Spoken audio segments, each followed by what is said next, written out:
What's going on, ladies and gentlemen? We're back once again, and we're going to be discussing something just a little bit different today. Now, obviously, what you're seeing on your screens, we're talking about the drama series named Evil. Now, again, you guys can watch this on Netflix right now.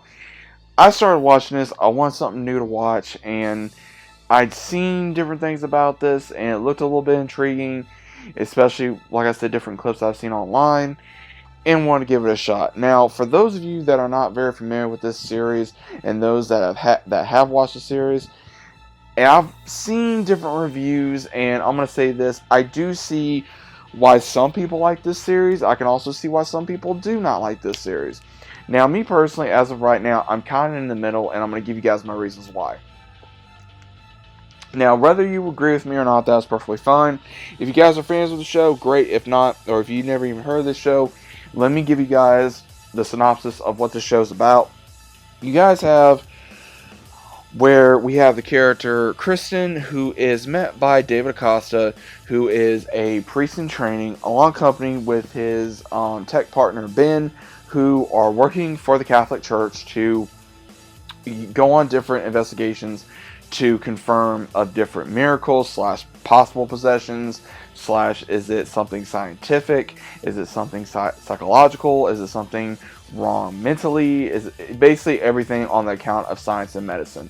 Now, during the whole course of the season, you have different things go on where Kristen is put into the driver's seat, so to speak, where she is using what she knows from being a doctor and her life experiences into this new work since she was fired slash quit from her job being into a court office. Now, one thing that does become a bit of a problem is her newish slash rival, Leland, who is, again, we don't know too much about this character other than he's incredibly annoying and he's a snake. He literally gets into everything and he somehow gets away with it because he knows David. He knows about everything that David does. David somehow has visions.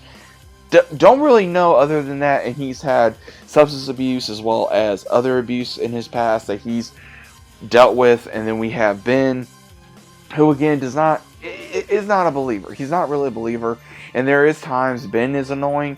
But I'll be honest, there's all times where all these characters are annoying.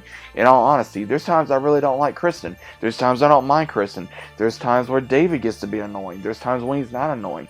Ben is annoying, I would say, 80% of the time, and the other 20% of the time, he's okay. Kristen is like a 50-50.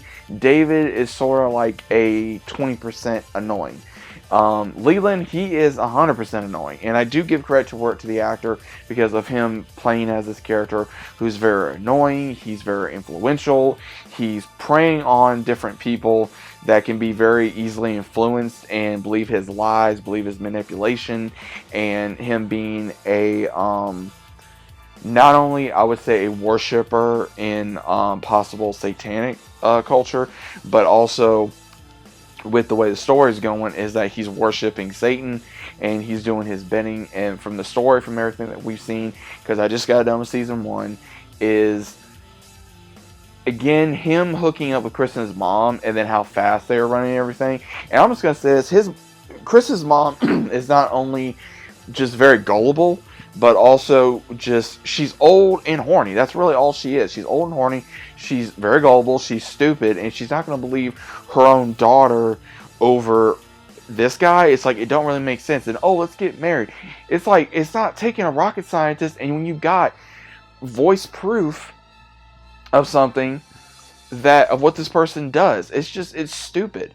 It makes you wonder what exactly is going on of why someone can be that much ignorant. But again, there's people like that in the real world as well. And the one thing I will say is I don't understand how someone can move that fast. And again, that happens in the real world, and I still don't see it. Now, I do give credit where credit's due. How Kristen has moved into her own, into fighting against Leland, from changing the locks on her house, from doing all this and that. Now, I will say her daughters do get to be annoying, very gullible as well, but again, that's children.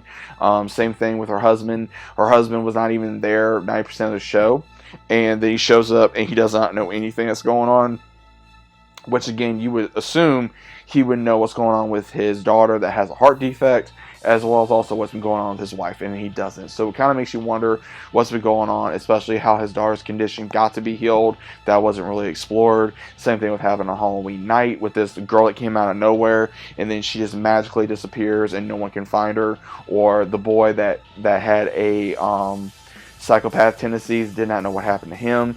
The main issues with these stories is I think some of the writing is very slow. It's not very much of a paranormal show, I think, until it gets to the very last part of the season, or with Kristen dealing with her night terrors, I guess you'd say, or even at the very last part of the scene in season 1 where she puts the cross on her hand and it burns, showing that there is a possibility she is possessed. Now, again, I'm kind of debating if I should go into season 2, especially with some of the things that I was seeing here that made me not only question the show, it made me wonder, should I continue the show? And between the writing being very boring, some of the acting just being very, I would say the acting's well done to a certain degree, but at the same time, the writing, the storylines, it's like, okay, let's just do this and move on to the next episode. That's pretty much what it feels like. From other things that I've been seeing, is this is going to happen in season 2, and so on and so forth. And I don't like shows like that. I don't like shows that, like, oh, let's go at the very end and there's always cliffhanger. There's always cliffhanger. You're not really getting no information. You're leaving the audience pretty much with their mouths open going, hey, what exactly is going on? And the more and more you do that, it feels like we're not getting enough from the show to where we can keep satisfied to be able to watch this show and be able to enjoy the story and be able to go on this adventure with these characters. Now, once again, if the show continues, great. At least the actors are getting their paid dues. But again, it seems like some of these stories could be short skits in a movie that a fan made. It really does not feel to be a so-called scary paranormal show.